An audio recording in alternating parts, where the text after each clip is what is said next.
It's time to update our knowledge in Scotch Whisky Regions. It's very much a geographical place rather than a flavour, so grab a dram, I'll take you there. Let's dive in.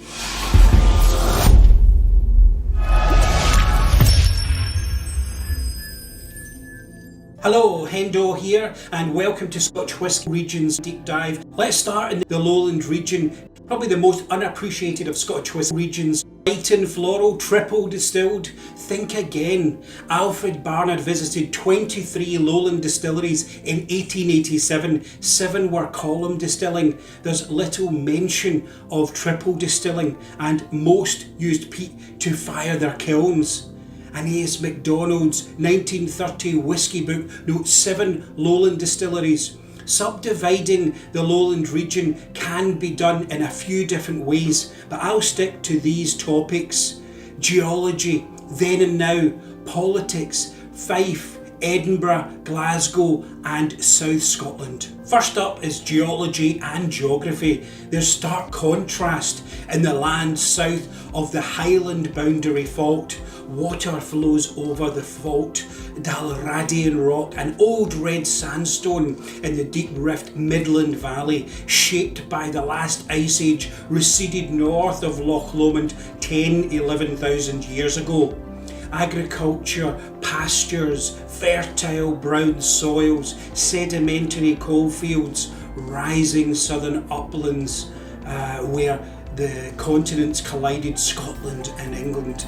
Edinburgh Castle sits on a volcanic plug, and the ancient forests made way for barley growing a few thousand years ago in the Lothians. The Lowland region is a diagonal line from the Firth of Clyde in the west to the Firth of Tay in the east for its northern frontier to the Highlands, and then the south is the English border, and it's going to cover the central belt and south of Scotland, which includes the Kingdom of Fife, Edinburgh, the Lothians, Glasgow, Clyde Valley, Ayrshire, Dumfries and Galloway and the Scottish borders. Distilleries are well spread out in the Lowlands with different microclimates. To then and now, from first written record at Lindores Abbey, Fife, 1494, farm distillers, greengrocers to industrialists, whisky barons, huge social changes in Highland clearances jarred with developing Lowlands. Less talked about are the Lowland clearances, agricultural revolution from 17th to 19th century, age of improvement, Lowland farmers and cotters moved to cities or left Scotland entirely. Almost everyone in Scotland became landless. The commercial age of linen factories, tobacco, banking, the steam age, shipbuilding, industrialisation, child labour and slums. Edinburgh became the epicentre of Enlightenment era science, medicine, university writers, historians and philosophy. In 1827, Scotsman Robert Stein invented the continuous still. Then Irishman Aeneas Coffey invented the Coffey or patent still in 1830. Coffey's patent still was bigger, more complex and more efficient than Stein's. At the time, Irish whisky dominated world markets, even in Scotland, but Irish distillers didn't buy into it, sticking to their pot stills. Coffey supplied Lowland Scotland. Grange Distillery in Alloa was the first to install, but didn't last. The high initial cost and whisky lacking in character and flavour was a big risk. Scotland was soon flooded by cheap whisky. In 1853, Andrew Usher in Edinburgh pioneered blended whisky. Greengrocers who had blended tea and rum switched to blending whisky. The Lowlands became the engine room for Scotch whisky exports. Spirit from all regions came to be blended, bottled and shipped. In the cycles that would follow, boom or bust, the Lowlands drove Scotch whisky forward with ruthless efficiency, city whisky barons determining the fate of faraway distilleries. Exports rose and fell during the wars and a 1980s slump. Now there's a 21st century craft distilling boom. Some distilled gin first and now are malting the whisky. It's seen as Lowland resurgence, and as of 2019 there were 18 distilleries in the region which will likely rise. Now to politics. The 1644 Excise Act levied tax on whisky enforced by excise officers known as gaugers, as their job was to gauge the quantity and value of spirits produced. Famous poet Rabbie Burns in Ayrshire became an exciseman in 1788, conflicting his love for Scotch whisky. The 1784 Wash Act, Highland distilleries were taxed based upon the size of their still. Lowland distilleries were taxed per gallon in the wash. There was no incentive to age the spirit. The term Lowland is a protected locality for Scotch whisky distilling under UK government legislation in 2009. Despite the strength of Glasgow and Edinburgh, they were powerless to boardroom decisions, 1920s mergers, closures and international acquisitions. London corporates created Diageo in 1997, where James Buchanan had grown his empire. Let's start in the Kingdom of Fife. 18th and 19th century, the Steen and Hague family were whisky dynasties and industrialists of their time. Andrew Steen first established Kennet Pans distillery in 1720, surviving to 1825. By 1733, Kennet Pans was the largest distillery in Scotland, run by his son. His son then founded Jameson's Bow Street Distillery in Dublin, 1780. Nearby Kilbaggy Distillery operated from 1777 to 1851, the largest distillery in Scotland in 1777. Both distilleries had huge resources and could dominate their position. The grain whisky produced was coarse. Burns describes Kilbaggy's whisky as the most rascally liquor.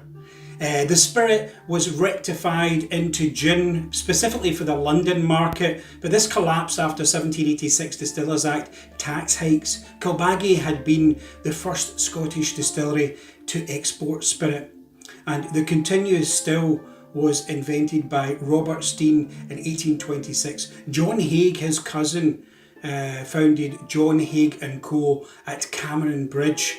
Now Diageo owned the largest grain distillery in Europe, with Cameron Brig and Hague Club single grain whisky brands. Diageo has a distillery and bottling plant in Leven since 1973, an experimental facility, one of the only licensed distilleries in Scotland without a spirit safe. Today, Linda's Abbey Distillery has been resurrected by the Mackenzie Smith family, distilling since 2017, releasing their first single malt this July. Daft Mill near Cooper by Francis Cuthbert since 2005 grow their own barley at Daft Mill Farm and release highly sought after yearly vintages. I actually forgot to mention them in my video is their terroir and whisky. Then there's Eden Mill, based at Guardbridge with St Andrews University, hoping to have their new visitor centre open next spring and working towards a carbon neutral facility by 2024. King's Barn Distillery opened in 2014 by the Weems family. Dream to Dram is a whisky with barley grown in East Fife, aged in Heaven Hill casks, and launched Balcombe whisky named after the castle. Inchdairney Distillery since 2014 in Glenrothes, and they supply whisky for the blending market, but distills first Scotch oat whisky and hopes to release a rye whisky soon called Rye Law and a single malt by 2029. Both Weems and Inchdairney have plans for maturation sites near Glenrothes. And then there's Lady of the Glen Independent Bottler is based in Dalgety Bay. Now to Edinburgh and its surrounds. In 1505, the Guild of Barbers and Surgeons were granted a monopoly for distilling aquavitae in Edinburgh by James IV of Scotland. In 1777, there were at least 8 licensed stills in Edinburgh, but almost 1,000 illegally. Leith, a shipping port, storage hub and bottle production facility, had old alliance links to Bordeaux negotiating families since 12th century. By the 16th century, 100 bonded warehouses storing wine, whisky and brandy. Leith became part of Edinburgh in 1920. Crabby's traces its roots back to Edinburgh in 1801, making ginger wine with whisky. Crabby's, now owned by Halewood Spirits, opened Bonington Distillery in Leith 2018, filling their first casks last year. Ballantyne's whisky goes back to 1827. 19-year-old George Ballantyne opened a greengrocer in the Cowgate, moved to a bigger store on South Bridge, was aging whiskies by 1836, and by 1857 offered free delivery within 10 miles. Exports blended whisky worldwide by 1881. White Horse blended whisky was named after a coaching inn on Edinburgh's Canongate. The Usher brothers bought Glensheen's distillery in 1859, called it Edinburgh Distillery, closed in 1925. Independents Andrew Usher, William Sanderson and John Crabbe co-founded North British Grain Distillery in Gorgie, Edinburgh in 1880, now a joint venture between Diageo and Edrington Group, and provides Edinburgh with this daily roasted malt aroma. Edinburgh's other grain distillery, the Caledonian, was built in Haymarket 1855, closed in 1988. In the 1890s, blended Scotch whisky was riding high until the Pattison brothers crash. This is a family business, started out as Edinburgh dairy wholesalers. They thrived during the whisky boom era, but they're spending high in advertising, palatial offices in Leith. But their extravagance and overvalued property came crashing down in 1898. A downturn, whisky prices fell and hit the entire Scotch whisky industry. B&J, Bailey Nicol Jarvie, blended Scotch by Glenmorangie, once owned by Edinburgh wine and spirits merchant MacDonald and Muir, was my gateway whisky. Glenmorangie has facilities in West Lothian. Newtown Garishta Compass Box Whisky was founded in 2000 by American entrepreneur John Glazier, shaking up Scotch whisky with their aging techniques. Holyrood Distillery opened in 2019. Port of Leith Distillery, Scotland's first vertical distillery, due to open 2022. Edinburgh Whisky are blenders and bottlers. On Princes Street, you have the new Johnny Walker Experience is about to open up, and the Scotch Whisky Experience on the Royal Mile has the largest private collection of Scotch whisky. The Scotch Malt Whisky Society, founded in 1983 as a private club, sell single cask bottlings and run bars like the Vaults in Leith and Queen Street. Scotch Whisky Association, the trade body representing Scotch whisky as an industry, is based in Edinburgh, was founded in 1942. About 15 miles east of Edinburgh, Glenkinchie Distillery, founded 1825 as Milton Distillery, is recently refurbed and reopened visitor centre, promoted four corners of Scotland distilleries of Johnny Walker, Diageo owned. Broxburn in West Lothian near Edinburgh is headquarters of Ian MacLeod Distillers, who owns Glengoyne, Tamdhu, Sheepdip Blended Malt, MacLeod's, Chieftains, As We Get It, Pig's Nosed, Lang's and various other blended Scotch whisky brands. St Magdalen Distillery in Linlithgow between Union Canal and railway line used peat and coke to fire kilns, built by Sebastian Henderson 1753, was culled along with many other icons in 1983. Rosebank Distillery, Falkirk, one of my favourites, was founded in 1840. Memorable Diageo's Flora and Fauna series was mothballed, but now owned by Ian MacLeod Distillers, who hope to reopen it next year. They also own Glengoyne Distillery, operating since 1833, 12 miles north of Glasgow. Inverhouse Distillers has blending and warehousing in Airdrie, Lanarkshire. Burns Stewart Distillers, now owned by Distill, has blending, bottling and warehousing in East Kilbride. Now to Glasgow, my hometown, and famous for blenders, brands, maturing stock, bonded warehouses and new distillers. The 1725 malt tax riots has been immortalised in a modern expression by Glasgow Distillery in Hillington. They've been open since 2014. The original distillery of that name opened 1770 to 1902, so they named their first single malt 1770 and are releasing a triple distilled whisky. Clydeside Distillery was founded in 2017 by Tim Morrison as owner of Ayrshire's AD Rattery. Beam Suntory has a bonded site in Springburn. Strathclyde Distillery by Shivers in the Gorbals overlooking Glasgow Green, where James Watt was inspired to create the steam engine 2 centuries before. The plant goes back to 1927. Like many grain distilleries, had a malt distillery within it. Here, Kinclaith Distillery, running from 1957 to 1975, mainly supplied blends. Today, Strathclyde distills mainly wheat, which provides proving bread aromas in the park. Port Dundas Distillery, next to the Forth and Clyde Canal, built in 1811, at its peak was the largest distillery in Scotland. Produced grain whisky used in Johnnie Walker, J&B, Bell's, Black and White, VAT 69, Hague and White Horse blended whisky brands, owned by Diageo, producing 39 million litres of spirit each year until closure in 2010. Some long-aged single grain Port Dundas still available from independent bottlers. Shield Hall Diageo, the world's largest packing site, 27 million cases of Scotch whisky each year for Johnnie Walker, J&B, Buchanan's, Bell's, White Horse and Black and White.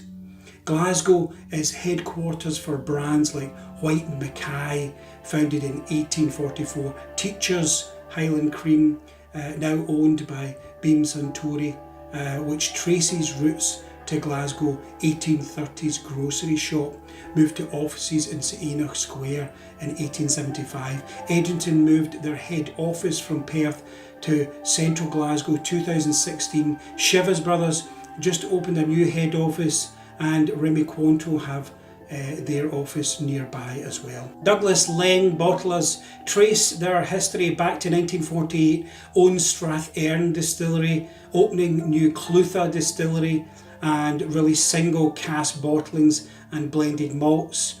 Brothers Fred and Stuart Leng split the business in 2013. Stuart and Sons own Hunter Leng with cask bottlings brands and Ardnahoe Distillery on Islay. West of Scotland is Auchentoshan Distillery, founded in 1823 in Clydebank, meaning corner of the field. Triple distills. Three wood is a popular expression. Was Morrison Bowmore, became Beam Suntory in 2014. 3 miles west from there was Little Mill Distillery at Bowling on the north side of the Firth of Clyde. Claims to be Scotland's first and oldest licensed whisky distillery, 1772. Last distilled in 1994. Remaining stock sold by Loch Lomond Distillers. Loch Lomond Distillery since 1814, with master blender Michael Henry at the helm. Shivers bottles in Dumbarton, having moved from Paisley. There was the name Allied Dominic, merged into Pernod Ricard. Inverleven Distillery in Dumbarton, now closed, distilled single malt for Shivers Brothers. Ballantine's whisky, with their famous geese protecting the warehouses. Strathleven Distillers makes quintuple single malt. Moving to South Scotland, starting in Ayrshire, Robert Burns lived during illicit whisky boom time. The smugglers' coast near Troon, where ships from Ireland and Kintyre would supply villages. In 1820, 200 years ago, John Walker, a farmer's son, started a grocer's shop in Kilmarnock. His father had died the year before and was set up with the proceeds of the farm. Johnnie Walker brand with iconic Striding Man red and black label closed the Kilmarnock plant in 2009. The Glasgow and Ayr Railway 1840 for transporting coal brought Ayrshire into the industrial age. Ayrshire has a rich whisky making heritage, but Some remains in Girvan, South Ayrshire. Ailsa Bay by William Grants, built in 1963, produces single grain whisky. Ladyburn Distillery was an expansion of the Girvan Distillery, created in 1966 but closed in 1975. Argowan Distillery near Inverkip is due to open next year. There was a distillery of that name in Greenock in 1896. Catrin is a bonded warehouse for Loch Lomond distillers. Loch Lee Farm near Talbotton, where Robert Burns lived, is due to release whisky by the end of this year. A.D. Rattray Bottler in Kirkoswald, founded 2002, named after an ancestor of owner Tim Morrison going back to 1868, greengrocer in Partick, Glasgow. Morrison is the son of Stanley Morrison, a famous Glasgow whisky broker. South of Ayrshire, Dumfries and Galloway, Bladnoch Distillery was established 1817. Also had Flora and Fauna series, now revived in 2015 by David Pryor. The first Australian to buy a Scotch whisky distillery. They've just launched Vinia single malt Scotch whisky. Annandale Distillery in Annan, Dumfries and Galloway was first established in 1836 by George Donald, later bought by Johnny Walker in 1893 and closed in 1924. Production restarted in 2014 after 7-year rebuild, used peat and unpeated malt and looking to rewrite the Lowland story. In the Scottish Borders, you have Borders Distillery in Hawick, opened in 2018, the first Scotch whisky distillery in the Scottish Borders since 1837. Lower East Side blended malt brand and Clan Fraser blended whisky. The Tweeddale blended whisky in Coldstream by the River Tweed was originally 1895 until 1940s. There's the owner's R&B distillery. Highland Queen blended Scotch based in Kelso in the Borders. Jackson Distillers have just announced they will open a big facility, St Boswell Distillery in the Scottish Borders, to make grain whisky. You also have Simpson's Malting since 1963, supplies many distillers with malted barley across Scotland, based in Berwick-upon-Tweed. Do tell us if I missed any, what you think of Lowland Region Scotch whisky. We have a romantic view of Highland malt. Take off those heather tinted glasses, Highland clearances, forced evictions, collapse of the great Victorian whisky boom, rise of the blends, distillers lost to world wars. Today's idyllic Highland glens hide dark secrets endured by our ancestors. This region covers many styles, very much a geographical place than a flavour, so grab a dram, I'll take you there. Welcome to Scotch Whisky Highland Region Deep Dive, the largest region of Scotch whisky. First up, Highland Region is recognised as a catch-all area outside of the Lowlands, Speyside, Islay and Campbeltown. There is no Islands region, it's grouped for convenience, not flavour. Topics I'll cover: geology, then and now, politics, the far north, Western Islands, Central Highlands and Aberdeenshire. First to geology and geography, please watch my 3 billion years in the glass video. The geology is very different across the Highlands, from Arran's, Scotland in miniature, Ben Nevis, ancient collapsed caldera, the flow country, largest bog in Europe, emerged from the last ice age, coalfields at Brora, water runs over old red sandstone, then as basalt lava of volcanic Western Isles of Skye and Mull. Peat is not the same everywhere. Studies show it can be classified by its geographical origin, so resulting smoke and malting will be different. More heather and Orkney peat, Aberdeenshire more woody deposits. For more detail on ppm, watch my Islay Region video. Dalradian limestone at Glenglassaugh, the Highland boundary fault, Perthshire hillsides topped with peat and granite underneath, resulting in water draining off quickly without a reservoir. Sometimes there wasn't enough water to distill in the summer months. Next is then and now. Earliest written record of distillation 1494, but Uisce by the water of life was made well before that. Irish monks, Dalrada, Viking farmers, the Gaels. King James IV had aquavit in Inverness 1506, Gamry 1614, Bamshire reference Uisce, and in 1618 funeral account of a Highland laird. Aquavit was used to pay rent in Highland Perthshire farms. The Highlands were mysterious, clan disputes and Jacobite uprising. Life was short. Farm distillers, illicit stills, poached Gu in Gaelic carried across Highland glens, distilling in the hollows, hiding evidence from redcoats and excisemen or gaugers. Records show imported wines were popular in 1600s Hebrides. Illicit whisky sold for double the price of legal, and Highland malt was considered a better product. 18th century saw destruction of the clan system, General Wade's military roads, Thomas Telford's canals and bridges. The Highland clearances removed families who understood the land. Replaced by sheep, people from estates in Caithness and Sutherland moved south in a treacherous transatlantic crossing. Crofter tenant farmers and estates changed forever. Before trains and roads, the seas around Scotland's west coast was the main highway, so the roads today don't reflect how life was. Today's remote sea logs were trading hubs from France and Spain, Arran and the islands smuggling routes in illicit times. The 19th century changed everything for Highland distillers. 1823 Act made sites permanent, and for the first time it was viable to distill legally. Industrialisation in the Highland Railway Line 1863 coming in meant barley and coal could reach remote Highland distilleries. Grain sourced from the lowlands. Everything scaled up. Production, pot stills, cask size went up, 50 litre octave or firkin to hogsheads or 500 litre butts. Highland whisky was distinct with malt dried by peat fire, techniques and efficiencies perfected, passed down superstitious generations, spirits sold locally to lowland cities, casks exported, and by the end of the century, whisky in bottles with cork stoppers. From 1850s blending boom, Highland malt was highly sought after as filling malts by famous blenders on their trade lists. 20th century saw huge change for Highlanders, hydroelectric dams to power aluminium smelters, temperance movement, wars, prohibition, distilleries closed for good or mothballed, every village lost men in the wars, women distilled in their place, only industrial alcohol was allowed. And A.S. MacDonald's 1930 whisky book notes 84 distilling Highland malt whisky, but that includes Speyside, and soon after fell dramatically. Many like Brora and others closed in the spring of 1983 following the Whisky Loch crisis, only re-emerging in today's resurgence, about 50 odd Highland distilleries. Now to politics. Spirits were first taxed in 1644 Excise Act. During Glorious Revolution, excise was farmed out to landowners. After the 1707 Union, the malt tax caused riots 1725 spread across the Highlands.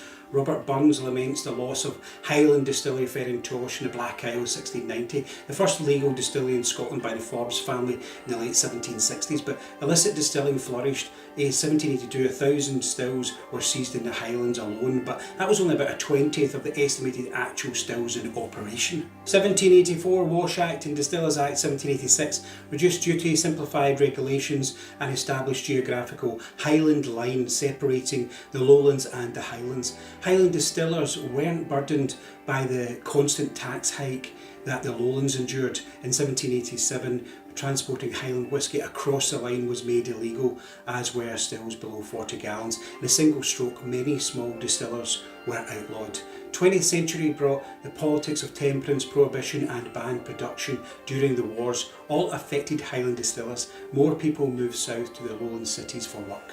I tend to go along with an A.S. MacDonald's book, Whisky Subdivisions of the Highlands as a Region. I won't mention all distillers, there's too many, so let's start with the far north. Orkney, Caithness and Sutherland, before road and railway, sea routes to find access to casks at Wick and Thurso. Records show estates' taste for wine, port and rum. On Orkney, Stromness Distillery 1817, Old Orkney or OO brand, closed in 1928. Highland Park on the outskirts of Kirkwall, founded in 1798 by Magnus Unson, a butcher and church officer by day, illicit distiller and whisky smuggler by night. Highland Park has its own floor maltings and harness the island's Viking heritage in their bottlings. Half a mile away, Scapa Distillery, founded in 1885, now owned by Pernod Ricard.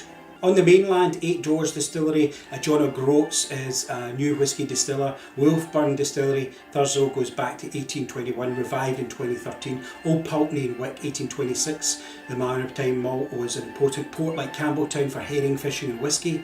There was prohibition in Wick between 1922 and 1947, decided in election 1920 under the Temperance Scotland Act of 1913. Just south from there, Walligo Distillery, another new distillery due to open. Down the north coast, 500 Road, the iconic Brora, lightly peated, opened between 1890 and 1983, just reopened after 3 years restoration. And Kinleash, also founded in 1819, now promoted as one of the 4 corner distilleries of Johnnie Walker, providing a waxy oily spirit, also renovated and just reopened.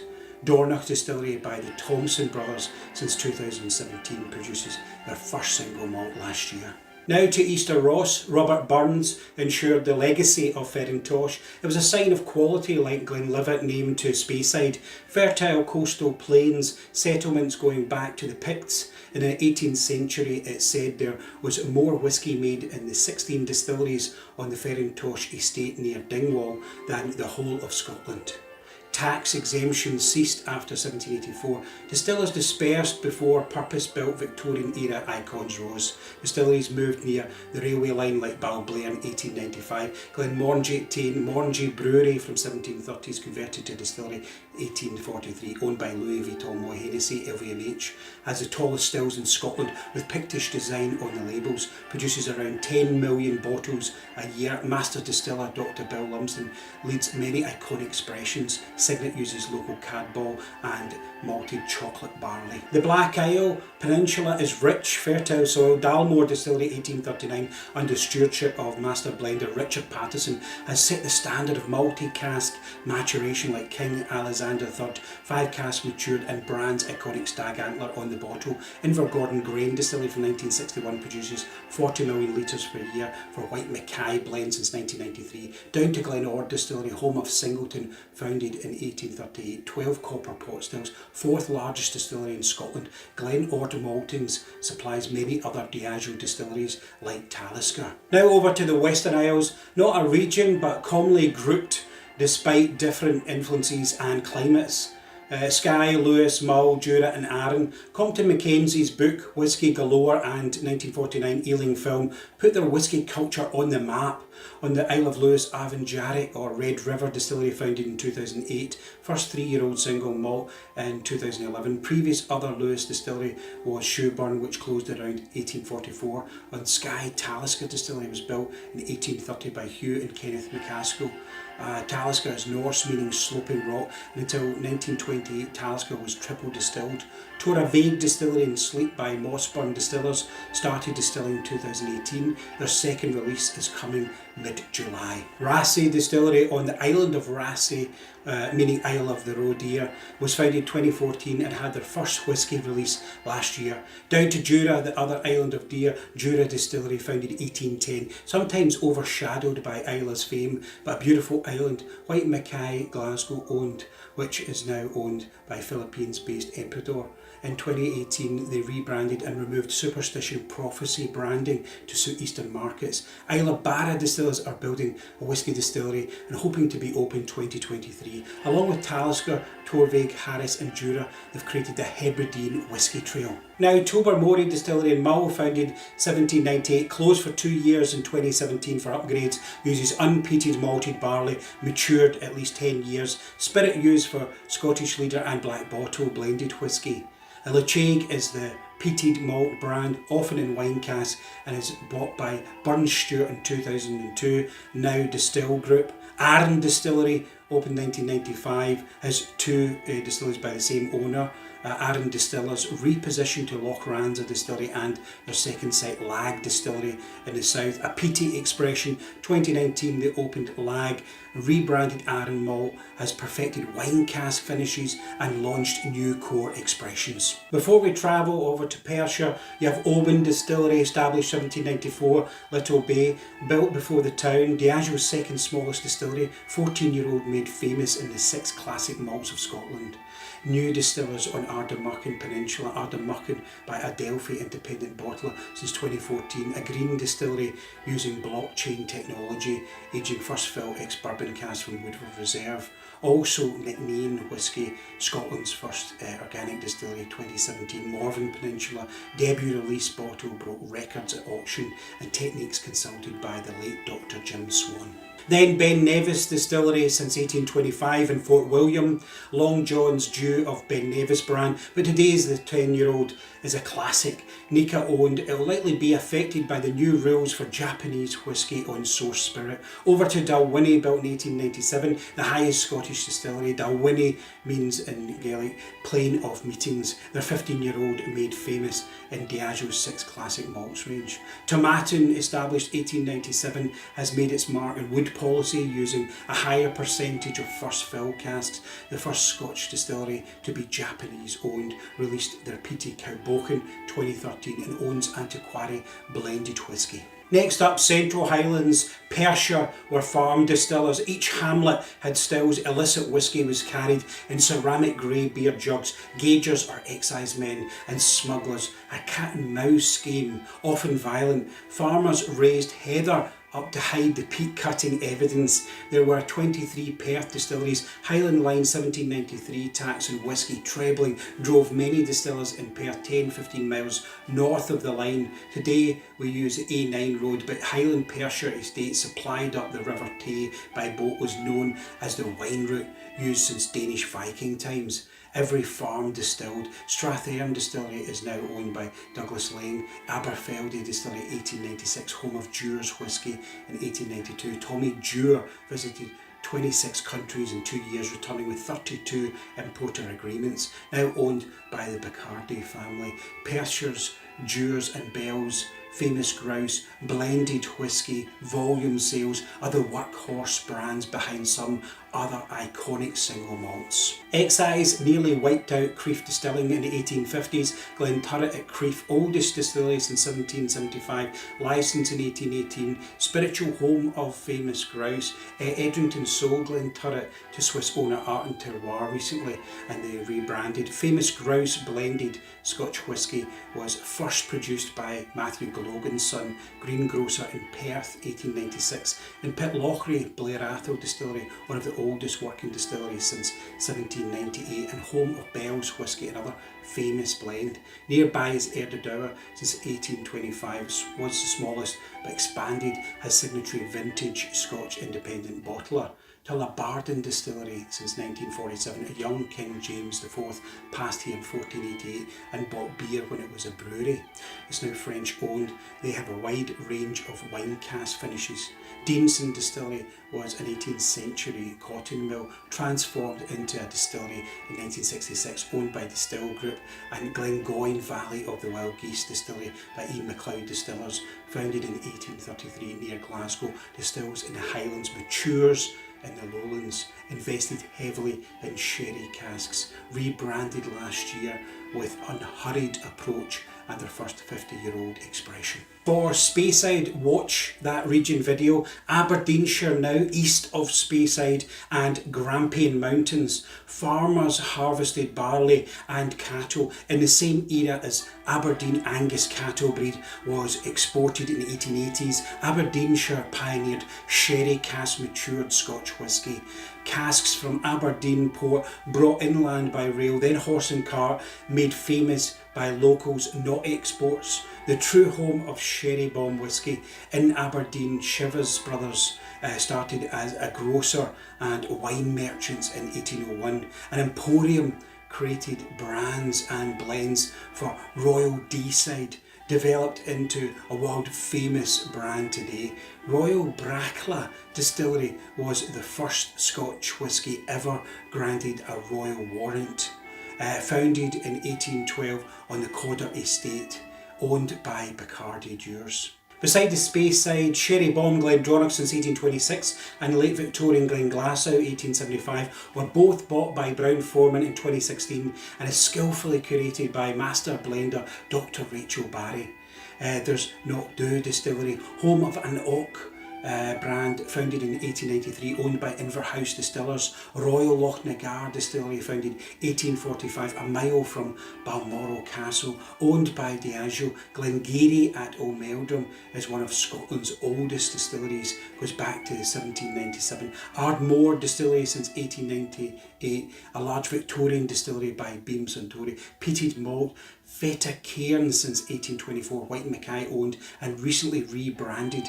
The Glencairn Cadam Distillery in Brecon Angus, owned by Angus Dundee, has just installed a working internal water wheel, which you used to have back in the old days. If you want to divide the Highland region into more manageable chunks, you could do a lot worse than these 5 sub-regions: the far north, Easter Ross, Western Isles, Central Highlands and Aberdeenshire. Highland malts can be robust, sometimes maritime, sometimes sherry bomb, and often add weight and texture to the palate. It's so diverse, with international brands leading profile direction. Many iconic Highland brands today were purpose-built Victorian era distilleries, and not always a true reflection of distilling in the locality. But since then, Highland malt has honoured craftsmanship, delivering quality and credibility in an uncertain world. Tell us what you think of Highland Region Scotch whisky. I've seen Speyside Scotch whisky in nearly every setting possible around the world, presenting in 6 continents. It's world famous, but this is not a tasting notes video. Speyside is a place, not a flavour, like Bordeaux is to wine. So grab a dram and I'll take you there. Welcome to Scotch Whisky, Speyside Region Deep Dive. So here's how I'll share Speyside's story, geology, then and now, the players, landmarks and elements. Many brands group Scotch whisky by flavour at duty free and retail displays now, because regional styles have diversified so much. Speyside whiskies produce so many flavour nuances. Sweet, fruity and green apple just doesn't cover the complexity.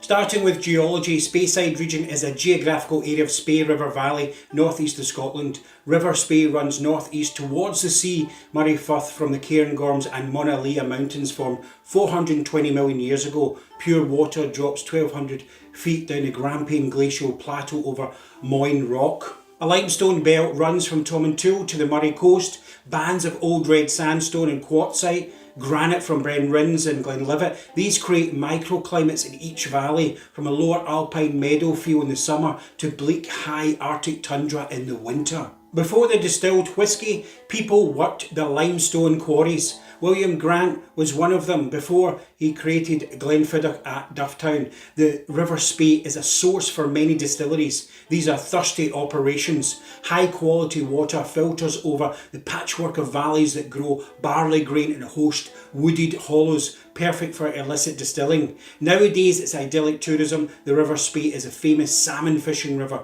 3rd longest and fastest flowing in Scotland. Now to the rise of a region. The name Spey goes back to 1451. Strathspey, Strath meaning broad valley, has held romance for centuries. Sir Walter Scott had procured the best whisky he could find for the King's first toast in Scotland from Glenlivet district in the Highlands above the River Spey. The King drank nothing else. 1821 in Leith popularised into folklore the best whisky was from illicit stills in these remote glens. Speyside is part of the Highlands, but became its own region over time. Not so much a defining moment. The Wash Act 1784, Highland distillers lower tax rate and allowed to distill smaller pot stills, divided the Highlands and the Lowlands.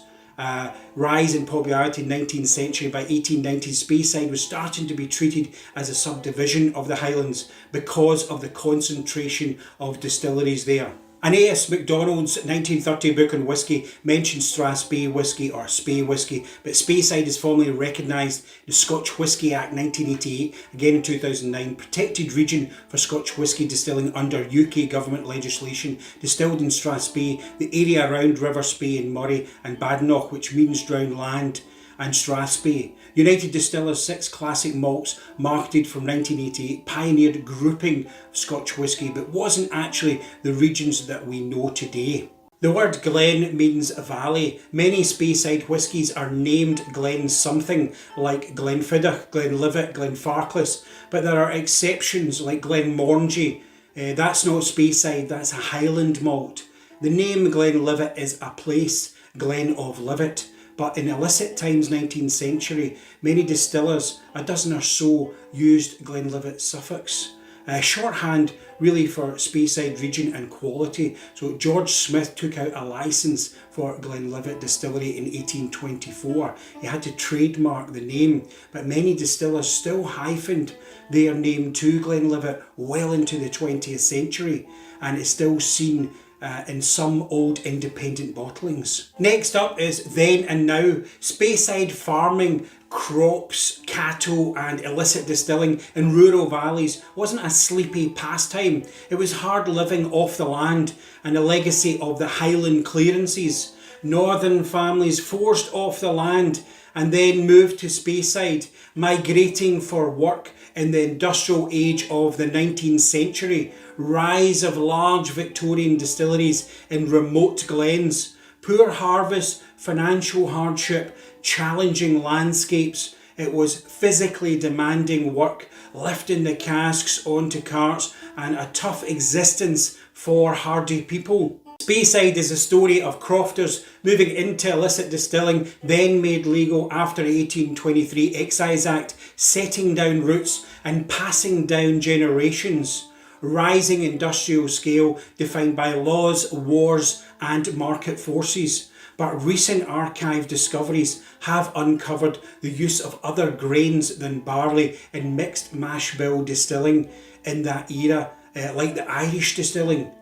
Challenging previous assumptions of a smooth transition from illicit distilling to legal to blends to single malt. Blended Scotch rose through the necessity of consistency in the 1850s. Andrew Usher in Edinburgh vatted casks of the Glenlivet, becoming the first legalised blended whisky in 1860.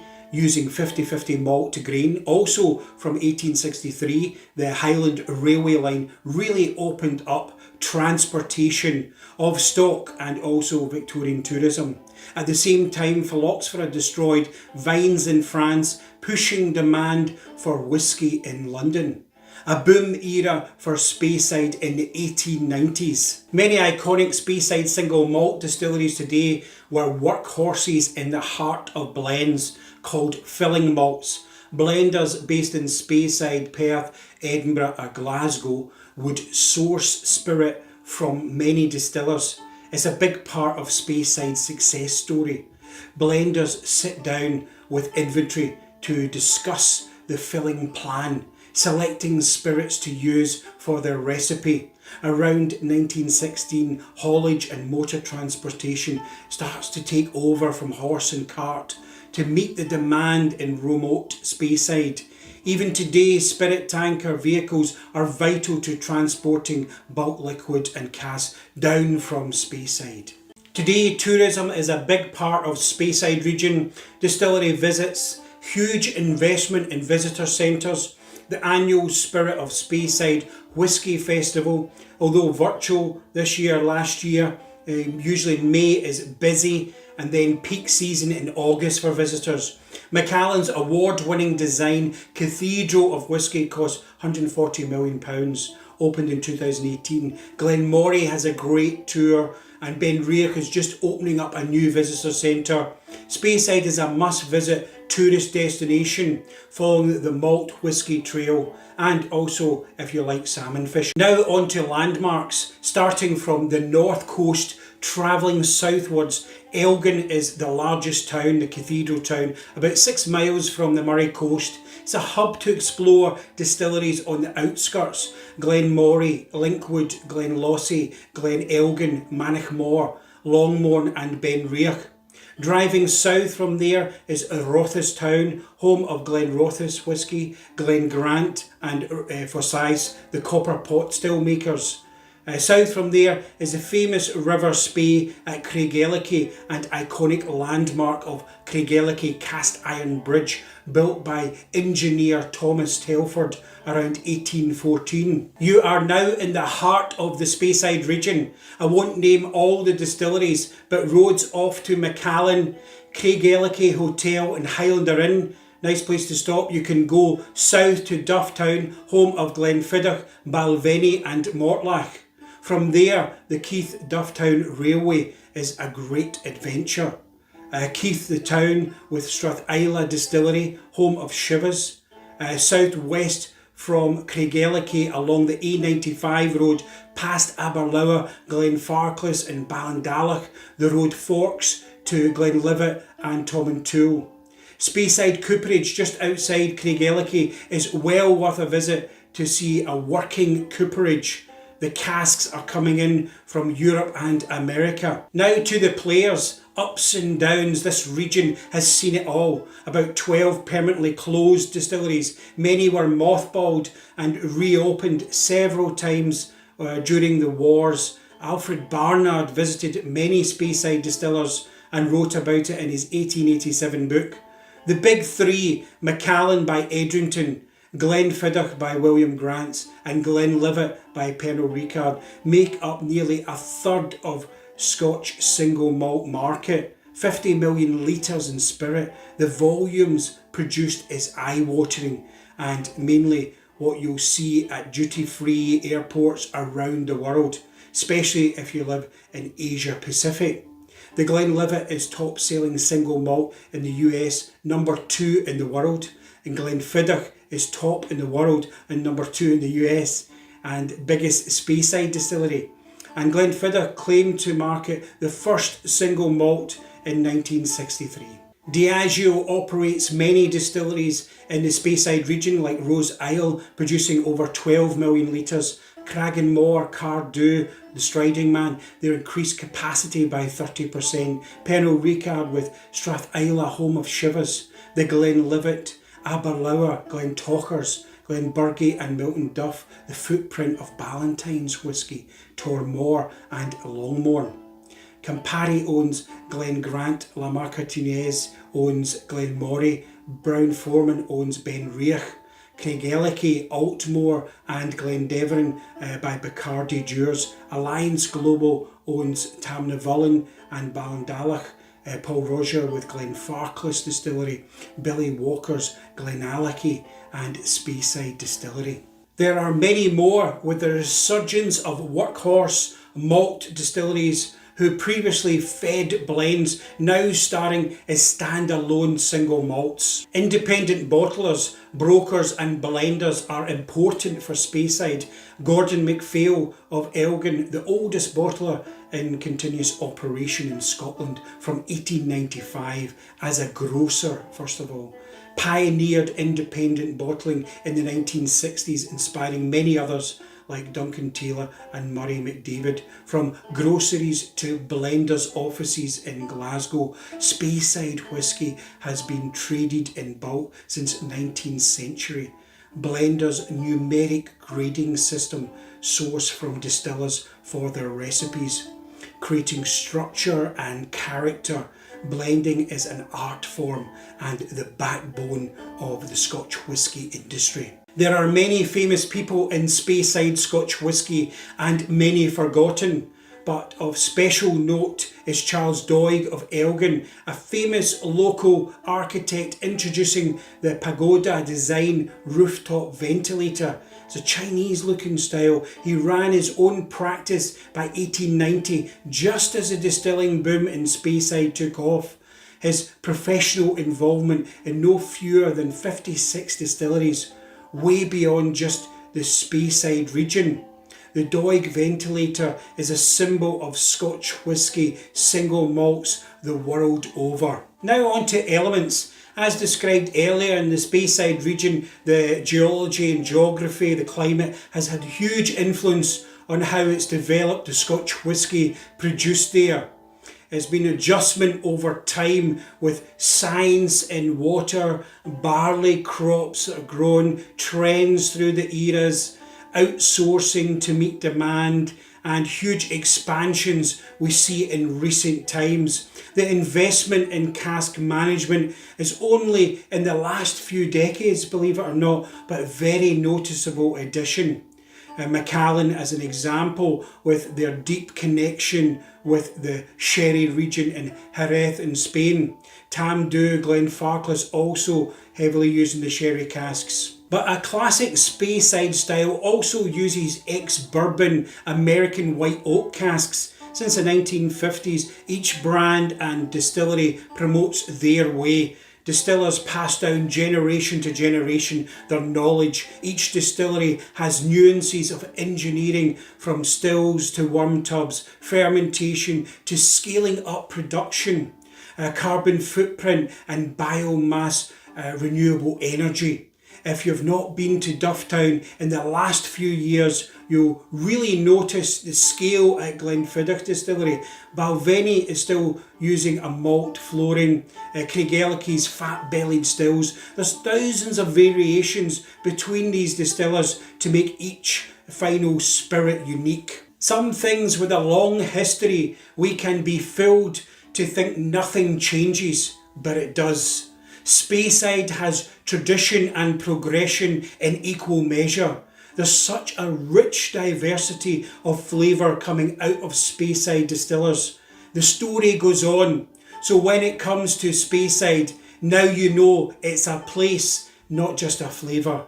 Campbeltown Scotch Whisky is the smallest of the Scotch Whisky Regions with only 3 distilleries, but has a dramatic story. Once the whisky capital of the world, dozens of distilleries like Epernay was to Champagne, Longrose Street, it's Lavandou de Champagne, so grab a dram, I'll take you there. The Campbeltown malt was the muscle in the blends, so I call it the Arnold Schwarzenegger of whisky. Sections I'll cover are geology, then and now, politics, players and people. First up, geology and geography, Dalradian Rock Argyll Group and Southern Highland Group, sedimentary coalfields at Maghnaharish. Peat is the first step in the formation of coal, and there's plenty of peat on Kintyre. Old red sandstone of southern Kintyre from when Scotland was a subtropical region below the equator. Crosshill Loch water source is Dalradian Strata and Headland, Mull of Kintyre. Kintyre is a peninsula, not an island. Mull is the tip of that peninsula, the most southerly part of the Highlands, west side of the Highland boundary fault, shaped by glaciation in the last ice age. Campbeltown is a deep water harbour sheltered by Davar Island, trading hub between Glasgow, the Hebrides and nearby Antrim coast of Northern Ireland. Kintyre means head of the land and often called the Garden of Argyll. Plenty of fresh rainwater, local barley, fertile soil and peat. Soils in Kintyre range from sandy, peaty, gravelly and mossy, resulting in excellent drainage. A temperate climate thanks to the Gulf Stream. It's perfect for making whisky. To then and now, Campbeltown, the wee toon, been settled for 7,000 years. Fergus from Ireland took these lands in 503 AD. Antrim, Scotia brought Christianity. This place has seen it all. Ancient Picts, Irish and Norse. Seat of the Kings of Dalrada, renamed Kilkerran, then Kinlochkerran. The first reference to Campbeltown whisky, 1591. Campbeltown became a borough. Act of Parliament 1597, Campbell's first registered the name 1609, but Lochhead was used up until 1860s. Rent for a Crosshill farm in 1636 included 6 quarts of aquavit, the water of life. Sanda Island was a smuggling stronghold at Grogport Smuggler's Cave, links by sea between Ayr and Ireland. Local distillers complained their trade was being damaged by Irish whisky imports. Between 1797 and 1817, there was no legal distilling. Half of maltster John Colville's customers were women. By 1814 there are 22 distilleries in Campbeltown area. 1817 the first legal distillery, aptly named Campbeltown Distillery. Locals grouped together to form distilling companies. Lucrative illicit trade tailed off after the 1823 Act. In anticipation, the Duke of Argyll built a hold reservoir at Crosshill Loch in 1820. In the 1820s, steamboats arrived, changed local fortunes. Springbank opened 1828, Scotia 1832. By 1835 there are 29 active distilleries, peaked at 34 distilleries. Campbeltown was thick with peat smoke by the sheer scale of whisky production. Maghnaharish coal mine opened 1856, a cheap fuel source for whisky distilleries. Herring needed cask cooperage for transport to Glasgow. Fishing, mining, steamboats and distilling drove the town to above 9,000 people. Industry made it the highest income per capita in the UK. Steamboat tourism brought tens of thousands of visitors, and casks could reach Glasgow in 9 hours. Barley from Ireland or the Baltics, and wine casks from Europe. The Patterson Brothers crash was an omen. The turn of the 20th century. Maghnaharish Railway opened 1906 to fuel Campbeltown's distilleries, but the winds were changing. Blenders in Glasgow started to prefer Speyside and Islay, yet Campbeltown distillers kept overproducing, and some wasn't great quality. World War I stopped production, then US prohibition, domestic and export sales plummeted, the Great Depression, they all closed. Macnaharish coal mine closing 1923 was the final nail in the coffin for many distilleries. Scotia and Springbank reopened in 1933, then the Second World War came. The devastating collapse forced families to leave. After the industry slump in the 1980s, Campbeltown distillers took control of their own destiny. Springbank's fifth generation owner, Hedley Wright, has guided Springbank to not focus on volume, and Glen Scotia was revived. Calmac ferries brought more tourists back in 2013. The 1913 Picture House has been refurbished. Campbeltown Creamery was Meadowburn Distillery, originally turned into creamery 1920s, now McFadden's Transport. 12 miles north of Campbeltown, Ben and Turk Distilleries are planning to build a whisky distillery early 2022, release their first whisky in 2025. I'm not sure if that'll fall into Campbeltown or Highland Region. In recent times, Campbeltown distillers have consistently, skillfully crafted quality spirit. It's globally revered, and Glen Scotia just won Best Whisky in the World. Now to politics. Various acts of parliament, market forces impacted Campbeltown. Its location between Highlands and Lowlands as an intermediate district. You can see from this map, 1799. The Highland line emerged from the 1784 Wash Act, confusing local taxation. Illicit distilling flourished in Kintyre, so the 1823 Excise Act turned an illegal whisky boom into a legal one. 1909 Lloyd George Great hike in whisky tax affected sales. Campbeltown's heavily peated whisky became less popular. Post-World War I duty hikes in 1920 US prohibition was a hammer blow for exports. 17 distilleries closed in 1920s Campbeltown. In 1998 the Scotch Whisky Association told Campbeltown that 2 distilleries wasn't enough for it to be called a whisky region. Springbank owners noted the Lowland region at that time only had 3 distilleries, Glenkinchie, Auchintosh and Bladnoch. So in 2000 they started refurbishing Glengyle Distillery, reopening 2004 as Kilkerran Single Malt. Since their neighbour owned the rights to Glengyle, Springbank is not a member of the SWA. An A.S. MacDonald's 1930 whisky book notes Campbeltown malts are separate from Highland malts, the double basses of the whisky orchestra. Campbeltown is a protected locality for Scotch whisky distilling under the UK's Scotch Whisky Regulations 2009. Now to the players. There's only 3 active distilleries. Their combined output is small, less than 3 million litres, and in 2020 pandemic restrictions, production halved for Springbank, so expect that to affect future stocks. First up is J&A Mitchell's Springbank Distillery. Springbank is independent, family owned, dating to 1828 on the site of Archibald Mitchell's illicit still. Until the 1960s, distillers supplied blenders like Johnny Walker.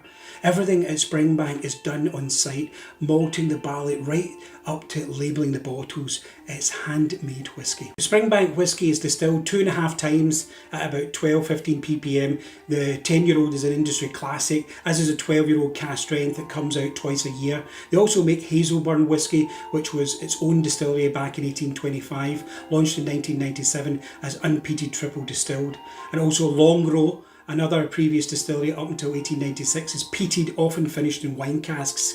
Longrow since 1973 is double distilled at about 50 ppm. The barley dried using peat-fired furnace. It's a small output compared to other regions. Global releases mean you need to be on a list or society member to have a chance to buy some of the Springbank releases. Glengyle was originally founded in 1872 by farmer William Mitchell after a quarrel with his brother. Springbank Distillers owns Kilkerran Single Malt. Frank McHardy, head of production, is instrumental at Glengyle, using equipment and stills from Ben Wivis Distillery, deliberately making a lighter spirit, lightly peated, opened 2004. Kilkerran 8-year-old cask strength has become a modern classic. Springbank plans to leave ownership to the town. The Mitchells also own Cadenhead Independent Bottler, 1842, originally in Aberdeen. They bought it back in 1972 and have several stores in UK and across Europe. Now to Glen Scotia, founded in 1832 as Scotia Distillery. Scotia, the name of the people, came from Ireland. One of the smallest Scotch whisky distilleries, and small output like Springbank produces unpeated and distills peated for 6 weeks of the year. It's closed 1930 reopened 1933, repeated a few times, still changed hands and bought in 2014 by the Lowland Group, who really put it on the international stage, sold in global travel retail, golf sponsorships. Master distiller Ian McAllister produces some fantastic liquid, recently earning their 25-year-old best in the world. The 15-year-old, the double cask and Victoriana have become stable favourites. In 2019 the group was bought by Hill House Capital.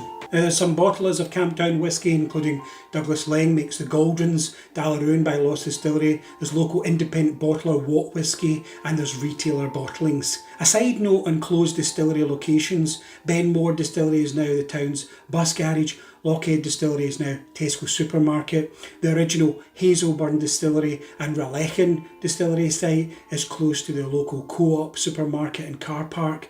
Ardlusa and Glen Nevis behind it. Some distilleries are where houses are today, not just buildings gone. It was a tragic loss of heritage. Many ask me around the world, why did they let this happen?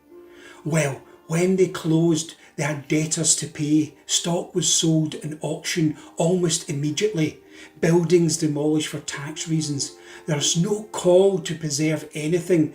It was a fight for survival, and distillers were forced to leave the town with their families to find a better life. It was very sad. Now to people. The families of Greenleys, Colville and Mitchell are famous in Campbeltown distilling folklore.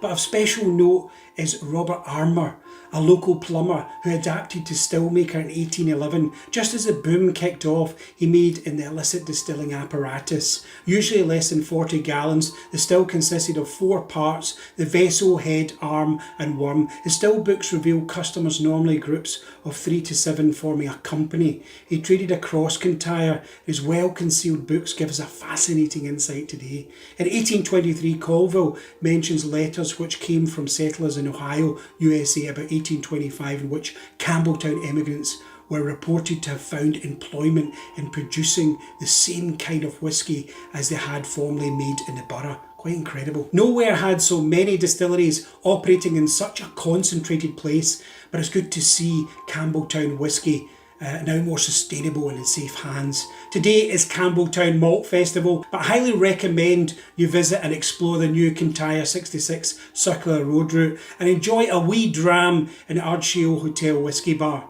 Tell us what you think of Campbeltown whisky. Put your favourites in the comments. Islay Scotch whisky is probably the most evocative of whisky regions, but it's not all smoky whisky, and this is not a tasting notes video. Islay is a place, not a flavour, like Burgundy is to wine, so grab a dram and I'll take you there. Welcome to Scotch Whisky Islay Region Deep Dive. For Islay whisky, age isn't everything. Youthful fresh phenols are highly sought after. Islay's a place much more than a peaty taste, not a seasonal dram. Islay whisky, campfire dram, all year round adventures. A primal emotion we all have, nostalgia, childhood's past. The aroma of Islay dram takes us to camping trips, smoking our clothes, sea salt from the air, barbecues, toasted marshmallows, maritime notes. The memories flood back. It's powerful. And it's also the Marmite of the whisky world. Islay is a paradise, but also a paradox. Idyllic, warm hospitality, beautiful landscapes, beaches, bird life, but it's also a story of depopulation, tourism pressures, ferry cancellations,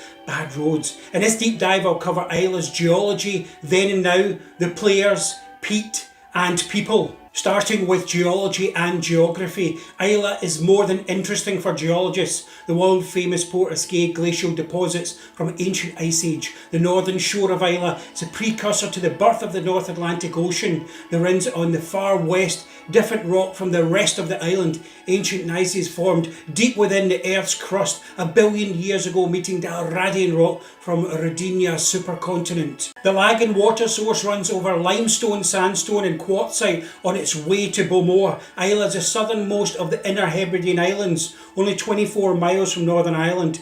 It's a maritime climate aided by the Gulf Stream, and the sea is Islay's natural highway, but strong tidal currents make it treacherous. A safe harbour in the area. You'll certainly feel the currents if you take the short crossing over from Portishead to Jura. Next up is then and now. Islay is seen by many as the cradle of distilling in Scotland, way before the first written records in 1494. The Gaels, Dalrada, the Vikings were farmers, and many Norse names remain today in Islay. It's believed Irish monks first introduced the art of distilling there during the early 14th century. St Columba visited Islay before settling on Iona, 563 AD. Islay in Gaelic, the name Islay today is anglicised spelling and wasn't widely adopted until about 1800. Known as the Queen of the Hebrides and home of Clan Donald, Lord of the Isles. Settlements are still visible at Finlaggan. Today you see postcard whitewashed waterfront distilleries, but in illicit times distilling was hidden away, crofts, crops and cattle farming on the flatlands, fishing villages. It was hard living, especially the potato famine of 1846, cutting the peat for fuel, and in the 19th century illicit distilling helped tenants pay their rent. Alfred Barnard wrote of Islay, smuggling was the chief employment of crofters and fishermen. Locals brought whatever vessel they had to farm distillers to take ushkaba home and drink from a living cask. After the Small Stills Act 1816, you see today's famous Islay distillers appearing, coming into plain sight when legalised 1823 Act. It's been a rocky road ever since. As railway transport changed Speyside's fortunes, so did steamboats for Islay, and the Clyde puffers were workhorses. But the 20th century was tough for Islay. Shipwrecks, prohibition, wartime, depopulation. In the 1950s and 60s, Islay whisky was used in blends, the smoky character. It wasn't single malt. Then changing trends, sharp decline of global whisky sales affected distillers. Islay economy suffered as distilleries closed or mothballed. Port Ellen, Bruichladdich, Ardbeg, staff were laid off and locals felt let down by moves of big firms outside of Islay. Islay as a region was formally recognised in the Scotch Whisky Act 1988 and again in 2009, protected region for Scotch whisky distilling under UK government legislation. Islay's resurgence in recent times has seen massive expansion by distilleries, Ardbeg doubling capacity, new distilleries, so it adds challenges to the community and local environment. There are three main ways to get to Islay: to fly in, or a choice of two ferries from Kennacraig on the mainland to Port Ascaig or Port Ellen. Islay has a festival of malt and music in May, world famous, Feis Ila, virtual just now, but a fantastic experience. Feis Ila, the limited edition bottlings are highly sought after and each distillery has their day, but there's tremendous pressure as the population triples for that week. Now to peat, or more specifically ppm, refers to the malt, not the spirit. Phenolic parts per million. Ppm is a measurement of malt arriving at the distillery. Phenols are lost all the way through the process, from milling, mashing, fermentation, and where the distiller decides to cut from spirit to faints in the second distillation. Phenols come across late in the spirit run. An early cut will miss some of the heavier components. A later cut will include them. Lagavulin and Kalila use the same malt, but their smokiness is very different because of fermentation, still shapes and cut points. Those phenols continue to disappear in maturation, either evaporating in the angel's share, being absorbed into the wood, or integrated into the spirit. Measuring phenols varies. Colorimetric reading or liquid chromatography, HPLC, while some producers' ppm levels can be twice that of others. Measuring phenols doesn't give a complete picture of the aroma of the spirit. Some phenols might be there in high levels, but you just don't detect them. Heavily peated malt can be blended with unpeated to hit the ppm level the distiller requires.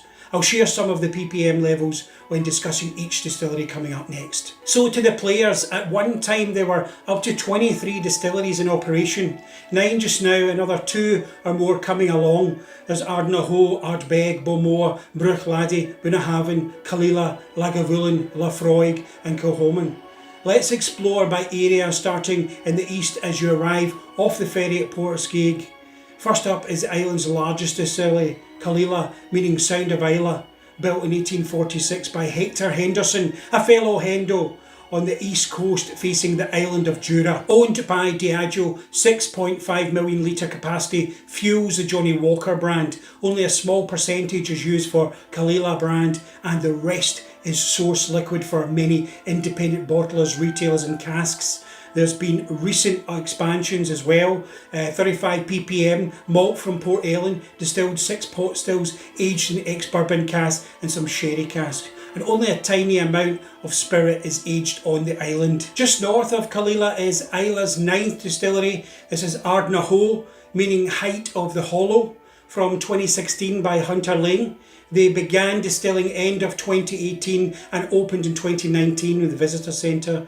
Stunning waterside views. They have the only worm tub condensers on Islay and Scotland's longest line arms, 24.5 feet. At 40 ppm, they're going for a heavily peated, oily, rich style. 2 copper pot stills run slow for maximum contact. Now, just north from there is Bunnahabhain, built in 1881, a large Victorian distillery specialising in unpeated whisky from the 1960s onwards, owned by South African Distill Group since 2014. Has had a £10.5 million makeover. They have 4 stills, less than 2 ppm, mainly sherry casks and wine. There's 12, 18 and 25-year-old absolute classics. They do make peaty whisky and newer no-age expressions also. Now let's travel west. Over we go to Kilchoman from 2005, the Wills family, the only independent farm distillery, 100% Islay made, farming 2,000 acres at Macher Bay, traditional floor malting, 50 ppm, distilled using the smallest stills on Islay. Main cask types are bourbon barrels and sherry butts, but they also have some wine casks and cognac. New Visitors Centre is one of my favourites on Islay. Then we moved to Bruichladdich, meaning Bray by the shore, at Lochindow, whitewash and turquoise building. 1881 it was built, now owned by Remy Cointreau from 2012, made famous by Mark Renier and Jim McEwan of Beaumont, who pioneered the local farm terroir and created some modern whisky icon brands. Although only revived in 2001 after mothballed, it still uses their original Victorian equipment. 5 pot stills, 1.5 million litre capacity, Port Charlotte brand at about 40 ppm, and then Octomore is up to 169 ppm, and unpeated Laddie 10. The mature stock, mostly local, have the largest range and the biggest employer on the island. Now we're going back round the loch to Beaumont. The distillery built in 1779, about 2 million litres capacity. Beaumont is the island's capital town and the shore of Lochindow, looking back over to Bruichladdich. They've got a Black Beaumont, $500,000 exclusive bottlings, oldest legal Islay distillery, 4 pear-shaped pot stills. Peat bricks are crumbled before kilning. They malt their own barley and it's 30 ppm, 25 to 30 ppm. Medium peat level sherry casks. Beaumont was the first visitor centre back in the 1980s, and one of their warehouses donated to be the local swimming pool, and they use the surplus heat from the distillery goes in for that. Now south past the airport to the port and fishing village of Port Ellen and the Campbeltown coast. Now first on the south coast, Lafroig, meaning broad hollow by the bay. They started life, farmers' surplus barley for feeding the cattle, founded 1815 by the Johnsons family, now owned by Beam Suntory, is 3.3 million litre capacity, is iconic brand in the US, despite prohibition, still reached the market, keeping it front of mind for generations to come. It has its own maltings, hand cut their peat, 45 ppm, water source is a Kilbride Dam. They have 7 stills, the 4 shots run for 45 minutes, matures mostly casks at the distillery. They have great tour packages and a royal warrant since 1994. Now travelling a short distance along the east coast, the middle is Lagavulin, meaning Mill Hollow, founded 1816 but started much earlier. Initially 2 distilleries, Ardmore, and also a malt mill was used for blends until the 1960s. It's Diageo owned like Kalila, sister distillery, 2.5 million litres capacity, 35 ppm from Port Ellen maltings using peat from Islay's Castle Hill peat bog. 4 copper pot stills. It's slow produced, and the 16-year-old is an absolute classic in the world of whisky. Being phased out for younger expressions like the 8-year-old launched 2016 for their 200th anniversary. Lagavulin is, you can be seen on NBC Parks and Recreation in the US TV show as well. Furthest to the east is Ardbeg, built 1794, commercial since 1815 but mothballed 1981, then reopened 1997, now owned by LVMH, Louis Vuitton More Hennessy, also owned Glenmorangie. Ardbeg is doubling capacity to meet demand, has fat stills, a purifier on the line arm to retain lighter spirit. Light spirit, but is heavily peated barley, 50 to 55 ppm. Water source from Loch Ugadal. Ardbeg 10-year-old has become a benchmark dram in the world, and the French ownership provides access to fine wine casks. Ardbeg has iconic marketing with fun visuals, ferocious fans, Ardbeg Day and committee releases which go straight onto auction site. You also have the closed distillery. Port Ellen was a distillery from 1829 to 1983. Old bottlings fetch huge prices, and been revived this year by owner Diageo, building a new distillery. Another new distillery on the way in this area is by Alexa Distillers, owners of the Whisky Exchange at Farkin, then to independent bottlings and retailers, from no-name blends. You get single cask brand like Port Ascaig and elements of Islay by Alexa Distillers. Douglas Leng has a Big Pete blended malt brand.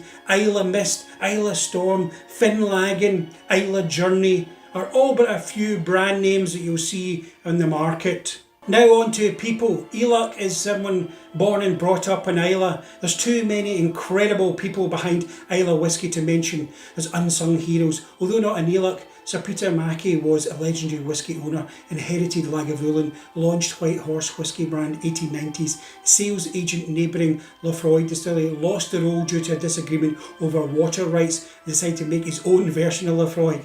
Also John Ramsay of Port Ellen fame, who owned 5 distilleries, greatly modernised agricultural practice, died in Islay 1892.